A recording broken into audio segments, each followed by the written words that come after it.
Hi students, so మొత్తానికి preparation అయితే start చేశారు అనుకుంటున్నాను. ఒకవేళ చేయకపోతే ఇమీడియట్గా మీరు సీరియస్ ప్రిపరేషన్ స్టార్ట్ చేయాల్సిన అవసరం ఉంది. ఎందుకు అంటే కాంపిటీషన్ అనేది చాలా ఎక్కువ ఉంది. ఆల్రెడీ కొంచెం లీస్ట్ ప్రిఫర్డ్ డిపార్ట్మెంట్స్ వచ్చినటువంటి వాళ్ళు మళ్ళీ రాసే అవకాశం ఉంటుంది. కాబట్టి ఆల్రెడీ ఏడబ్ల్యూ వచ్చిన వాళ్ళతో కూడా మీరు కంపీట్ అవ్వాల్సిన అవసరం ఉంటుంది. సో చాలా కష్టపడాలి, రిలాక్స్ అయ్యే పరిస్థితి లేదు మీకు. సో ఒక్కసారిగా ఈ గవర్నమెంట్ జాబ్ అనేది కంప్లీట్లీ కాంపిటేటివ్నెస్ అంతే. ఇన్ని మార్కులు వస్తే జాబ్ వస్తుంది అనేది ఏముండదు. So it's all relative intelligence అంతే. సో మిగతా వాళ్ళందరూ చదివి మీరు చదవకపోతే ఇంకా ఎక్కువ నష్టపోతారు మీరు. సో ఆల్రెడీ ప్రిపరేషన్ అయిపోయిన వాళ్ళతో కూడా మీరు ఆల్రెడీ ప్రిపరేషన్ అయిపోయి ఏడబ్ల్యూ వచ్చిన వాళ్ళతో కూడా మీకు కాంపిటీషన్ ఉంటుంది. సో అది గుర్తుపెట్టుకొని, so last time cut offs ఎక్కడ దాకా వెళ్ళాయో మీరు చూశారు కదా. సో దాన్ని బట్టి సీరియస్గా ప్రిపరేషన్ అవ్వాల్సిన అవసరం ఉంటుంది. సో ఒక టార్గెట్ బేస్డ్, అంటే నాకు తెలిసినంత వరకు చాలామంది ఈ ఫ్లూయిడ్ మెకానిక్స్ చదవడం మొదలు పెట్టుంటారు. సో ఇలా మీరే గమనించి ఉండొచ్చు, రిలేటివ్లీ మనం ఒక టార్గెట్ అనేది ఇస్తే ఆ సబ్జెక్ట్ మీద మీరు ప్రిపరేషన్ స్టార్ట్ చేయడం, ఫుల్ లెంత్గా ప్రిపేర్ అవ్వడం అనేది జరుగుతూ ఉంటుంది. సో మీరు కూడా గమనించి ఉండొచ్చు ఆ తేడా అనేది. సో మీ బ్రెయిన్కి ఎక్కువ ఆలోచించే అవకాశం ఇస్తే అనవసరమైన చెత్త సలహాలన్నీ ఇస్తూ ఉంటుంది అది. సో అందుకనే రిమోట్ ఎప్పుడు నా కంట్రోల్లో ఉండాలి, సో దట్ నేను కరెక్ట్గా గైడ్ చేస్తాను మీకు. ఇంకా కొంతమంది ఈ వినాయక చవితి తర్వాత చదువుదామనే కూడా పెట్టుకుంటూ ఉంటారు. అట్లాంటి ఎట్టి పరిస్థితుల్లో పెట్టుకోవద్దండి. పండగలు వస్తూ ఉంటాయి, పోతూ ఉంటాయి. సో మీరొక్కరు వినాయక చవితి చేసుకునే బదులు ఏడబ్ల్యూ ఎగ్జామ్ అయిపోయాక ఫ్యామిలీ అంతా కలిసి సంక్రాంతి చేసుకోవచ్చు.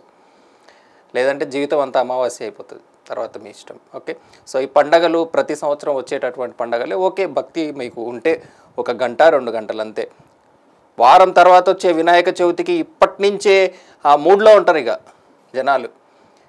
సో ఇట్లాంటి పంచాయతీలు ఏం పెట్టుకోవద్దండి. అంటే ఆ వినాయక చవితి గ్యాంగులు తిరగడాలు కానీ ఇట్లాంటివి కూడా చేసేవాళ్ళు ఉంటారో నాకు తెలీదు, చెప్తున్నాను. సో దానికోసం అని ఇంటికి వెళ్ళిపోతారు ఇప్పటి నుంచే. సో అట్లాంటి తప్పులు మాత్రం ఎట్టి పరిస్థితుల్లో చేయొద్దు. ఈ మొమెంటం కానీ ఫ్లో కానీ ఒక్కసారి పోయిందంటే చాలా కష్టం. నేను చెప్తున్నాను, చదవడం కంటే చదవ బుద్ధి వేయడం చాలా కష్టం. అది ఎందుకు వేస్తుందో, ఎప్పుడు వేస్తుందో, మీ చేత ఎలా చదవ బుద్ధి అయ్యేటట్టు చేయాలనేది చాలా కష్టపడుతూ ఉంటాను నేను. చదవడం చాలా ఈజీ, నేర్చుకోవడం చాలా ఈజీ అండి. ఆ చదవ బుద్ధి వేయడం అనేది ఒకటి ఉంటుంది చూసారా, అది రావడం చాలా చాలా చాలా కష్టం. సో అప్పట్లో ఎన్నో చేసాం, జనాలు అక్కడి నుంచి చదివించడానికి. చాలామంది మర్చిపోయింటారు, వాళ్ళు అంత సీరియస్గా ఎందుకు చదివారు అనేది కూడా మర్చిపోయి ఉండొచ్చు చాలామంది. సో ఆ చదవ బుద్ధి వేయడం అనే ఆ ఫ్లోని ఎట్టి పరిస్థితుల్లోనూ దేనికోసము వేస్ట్ చేయొద్దండి. ఏదైనా పండగలు ఇలాంటివి ఏమన్నా ఉన్నా కూడా ఆ రోజు మీకు ఒకవేళ ఇంపార్టెంట్ డే అని మీరు అనుకుంటే 1 గంట 2 గంటలు పూజ చేసుకోవడము, తర్వాత మీ పని మీరు చేసుకోవడం. ఓకే, సో వినాయక చవితి ఏ విఘ్నాలు రాకుండా మనకు జాబ్ రావాలి అని దండం పెట్టుకొని మీ పని మీరు చేసుకోండి. ఓకేనా. సో తర్వాత so video title set the tone అనేది ఎందుకు పెట్టానంటే, సో బేసిక్గా ఈ టాపిక్ నేను చాలాసార్లు చెప్పాను. సో చూడని వాళ్ళ కోసం మళ్ళీ ఒక్కసారి రివైజ్ చేద్దామని చెప్తున్నాను. సో బేసిక్గా మనం నిద్ర లేసేటప్పుడు 3 రకాల వేవ్స్లో మనం నిద్ర లేస్తూ ఉంటాం, ఆల్ఫా బీటా గామా అనేవి. సో ఈ వేవ్లో మనం లేచినప్పుడు జనరల్గా మన బ్రెయిన్ చాలా యాక్టివ్గా ఉంటుంది. ఇందులో లేచినప్పుడు కొంచెం డల్గా ఉంటుంది, ఇందులో లేచినప్పుడు ఇంకా చాలా డల్గా ఉంటుంది.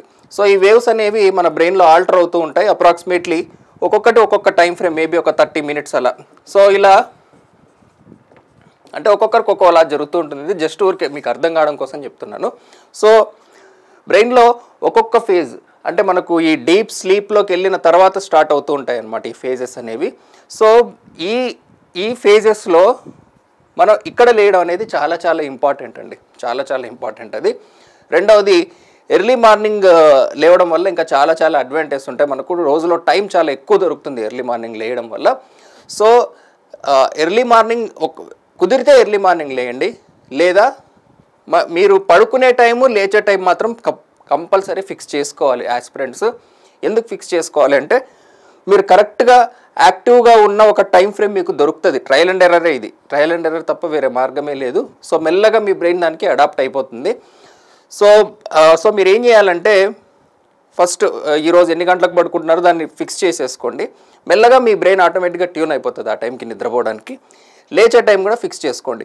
సో మీకు ఆ రోజు ఒకవేళ యాక్టివ్గా లేదు లేచిన తర్వాత అనిపిస్తే మళ్ళీ పడుకోండి, యాక్టివ్గా లేదు అనిపిస్తే పడుకోండి, మళ్ళీ పడుకుని మళ్ళీ హాఫ్ అన్ అవర్ తర్వాత లేచి చూడండి. మీకు బాడీ యాక్టివ్గా, బ్రెయిన్ యాక్టివ్గా ఉన్నట్టు అనిపించింది అనుకోండి, లేయండి. లేదు ఇంకొద్దిసేపు లేదు అనిపించింది అనుకోండి, మళ్ళీ పడుకోండి. ఓకే, సో మీకు యాక్టివ్గా ఉన్న లైఫ్, యాక్టివ్గా ఉన్న పాయింట్ ఎక్కడుంది అనేది మీకు తెలుస్తుంది. సో రాత్రి పడుకున్న టైం మీకు గుర్తుంటుంది కదా, సో దాన్ని బట్టి మీరు ఎంత టైం ఫ్రేమ్ కావాలి అనేది మీకు రఫ్గా అర్థమైపోతుంది. సో దాన్ని బట్టి మీరు పడుకునే టైం, లేచే టైం సెట్ చేసుకోవాలన్నమాట. సో ఇలా ఎవ్రీ హాఫ్ అన్ అవర్కి లేస్తూ మనకు ఎగ్జాక్ట్ టైం ఫ్రేమ్ ఎక్కడొస్తుంది అనే దాన్ని బట్టి అక్కడ లేవండి. ఓకే, సో ఒకవేళ అది మరీ లేట్ అయిపోతుంది అనుకుంటే రాత్రి కొంచెం ఎర్లీగా పడుకుని ఇక్కడ లేండి. సో ఒక్కొక్కరికి ఒక అమౌంట్ ఆఫ్ స్లీప్ అవసరం అవుతుంది. బ్రెయిన్ ఎక్కువగా వాడే వాళ్ళకి జనరల్గా స్లీప్ ఎక్కువ అవసరం అవుతుంది.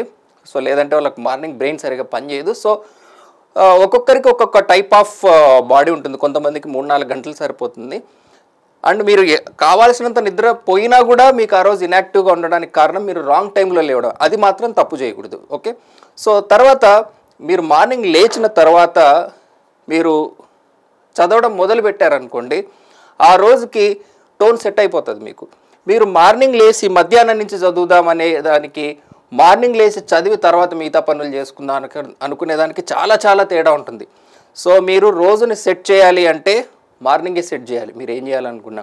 సో మీరు చదవడం మొదలుపెట్టిన తర్వాత మిగతా పనులు చేసుకోండి, కానీ అన్ని పనులు చేసేసుకుని మధ్యాహ్నం సాయంత్రం చదువుదాము దీనికంటే కూడా చదవలేరని నేను అనడం లేదు. బట్ ఏ రోజు టోన్ ఆ రోజు నీట్గా సెట్ చేసుకోవాలనుకుంటే అది మార్నింగ్ టైమే మోస్ట్ ఎఫిషియంట్ టైం మనకు. ఓకే, సో అలా రేపటి నుంచి అట్లీస్ట్ ఇప్పటిదాకా ప్రిపరేషన్ సీరియస్గా స్టార్ట్ చేయనటువంటి వాళ్ళు స్టార్ట్ చేయండి. అండ్ మన మీటప్ గురించి ఇంకా ప్లేస్ డిసైడ్ అవ్వలేదు. సో డిసైడ్ అవ్వగానే నేను చెప్తాను మీకు ప్లేస్ ఏంటి అనేది. ట్రై చేస్తున్నాం ప్లేసెస్, వేరియస్ ప్లేసెస్. ఇంకోటి RRBJ చాలామంది జోనల్ ప్రిఫరెన్స్ అడుగుతున్నారు, కానీ నేను ఆల్రెడీ వీడియోలో చెప్పాను క్లియర్గా. సికింద్రాబాద్లో ఒక్కటే మనకు కన్సిడరబుల్గా పెరిగాయి, ఇక లేదంటే బెంగళూరు అంతే, మిగిలిన అంత కన్సిడరబుల్గా లేవు. ఎందుకంటే ఒకటి ఎంత కాంపిటీషన్ ఉన్నా, ఎంత తక్కువ పోస్టులు ఉన్నా లోకల్ జోన్ ప్రిఫర్ చేసే వాళ్ళు ఎప్పుడూ ఉంటారు. ప్రతి రాష్ట్రంలో తెలివైన వాళ్ళు ఉంటారండి, దట్ ఈస్ ప్రాబిలిటీ. ప్రతి రాష్ట్రంలో ఉంటారు తెలివైన వాళ్ళు, చదువుకునే వాళ్ళు. ఈరోజు ఒకప్పుడు అంటే ఇంకా ఆన్లైన్ రిసోర్సెస్ లేక కొన్ని బ్యాక్వర్డ్ ఏరియాస్ ఉండొచ్చు, వాళ్ళకు సరైన కోచింగ్ ఇన్స్టిట్యూట్లు కానీ ఇవేమీ లేని. సౌత్ గురించి చెప్పట్లేదు, ఎక్కడైనా సరే. సో ఇప్పుడు యాక్సెస్ అనేది ఈజీగా ఉంది. సో ఎక్కడ కూడా మరీ తక్కువ కట్ ఆఫ్లు ఎక్స్పెక్ట్ చేయలేం మనం. ఓకే, సో మీరు ఎక్కడో దూరంగా పోస్టింగ్ లొకేషన్ పెట్టుకుని అక్కడ కట్ ఆఫ్ ఇక్కడ కట్ ఆఫ్ ఒకటే వస్తే అనవసరంగా అంత దూరం పెట్టుకున్నామని బాధపడతారు కదా. ఇది మీరు పెట్టకూడదని నేను చెప్పడం లేదండి. సపోజ్ నేను అంతా అనలైజ్ చేసి నార్త్లో పలానా ప్లేస్ అని చెప్పాను అనుకోండి, నేను చేసిన వీడియో వల్ల అక్కడ కాంపిటీషన్ పెరిగినా పెరుగుతుంది ఏదో ఒక జాబ్. సో మీకు కావాలంటే మీరు అనలైజ్ చేసి పెట్టుకోండి. సో నేను అలా చెప్పదలుచుకోలేదు. సో వాట్ ఎవర్ మన ప్రాక్సిమిటీలో ఉండడానికి నేను ఎక్కువ ప్రిఫర్ చేస్తాను. ఎందుకంటే cut off, least cut off అంటే డ్రాయింగ్ కట్ ఆఫ్ ఇవన్నీ కాదు, జస్ట్ జాబ్ రావడానికి అంటున్నారు కాబట్టి వాటిల్లో ఒక జోన్కి ఇంకో జోన్కి ఎంత తేడా ఉంది చూడండి. పెద్ద తేడా ఏముండదు కట్ ఆఫ్స్లో, 2-3 మార్కులు. ఆ 2-3 మార్కులు కూడా మ్యాటరే, నేను కాదనను. బట్ అది మనం ముందే గెస్ చేయలేము, ఎందుకంటే పోస్ట్లో చాలా వేరియేషన్ ఉంది. నేను పలానా జోన్ బెస్ట్ అని అన్నాను అనుకోండి, దాని కట్ ఆఫ్ మారిపోతుంది. సో ఆ విషయం మీకు తెలియదు, ఎందుకంటే ఒక ఇన్ఫ్లుయెన్సర్గా నేను ఒక మాట చెప్పానంటే దాని ఇంపాక్ట్ చాలా ఉంటుంది. సో అంతా కష్టపడి కష్టమైన లొకేషన్ రావడం ఎందుకు? సో వాట్ ఎవర్ నా సజెషన్ అయితే మీ ప్రాక్సిమిటీలో ఏపీ వాళ్ళు అయితే భువనేశ్వర్ వరకు వెళ్ళొచ్చు, బెంగళూరు వెళ్ళొచ్చు, ఇంక అంతే. ఇక మిగిలిన దాంట్లో పెద్ద పోస్టులు ఉన్నాయి చెప్పండి.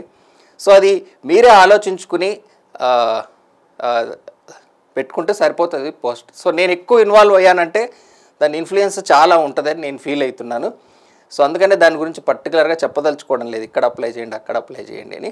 బట్ ఒకటి, నెంబర్ ఆఫ్ పోస్టులు తక్కువ ఉన్నాయి కాబట్టి ప్రతి చోట లోకల్ వాళ్ళు ఉంటారు, చదివే వాళ్ళు ఉంటారు. 100 మంది ఉంటారు అండి చదివే వాళ్ళు, వాళ్ళ రాష్ట్రంలో బాగా చదివే వాళ్ళు ఉంటారు కదా. సో ఆ కట్ ఆఫ్స్ ఎక్కడ తక్కువ వస్తుంది అనేది నిజంగా ప్రిడిక్ట్ చేయడం చాలా చాలా కష్టమైన పని. సో ధైర్యంగా మీరే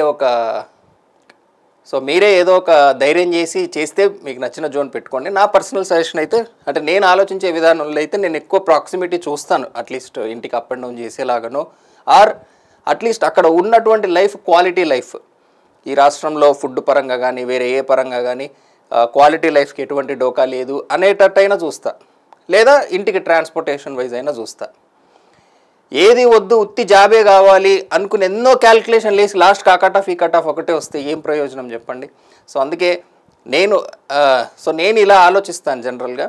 సో మీకు లేదు సార్ మాకు కట్ ఆఫ్ తక్కువే ఉండాలి, మేము ఇదే పెట్టుకుంటా అంటే పెట్టుకోండి. నేను ఆ పేర్లు చెప్పానంటే మాత్రం మీరు అంత కష్టపడి చేసుకున్నది పోతుంది, ముందే చెప్తున్నాను నేను. అందుకే నేను దాని గురించి మాట్లాడదలుచుకోలేదు. Thanks for watching.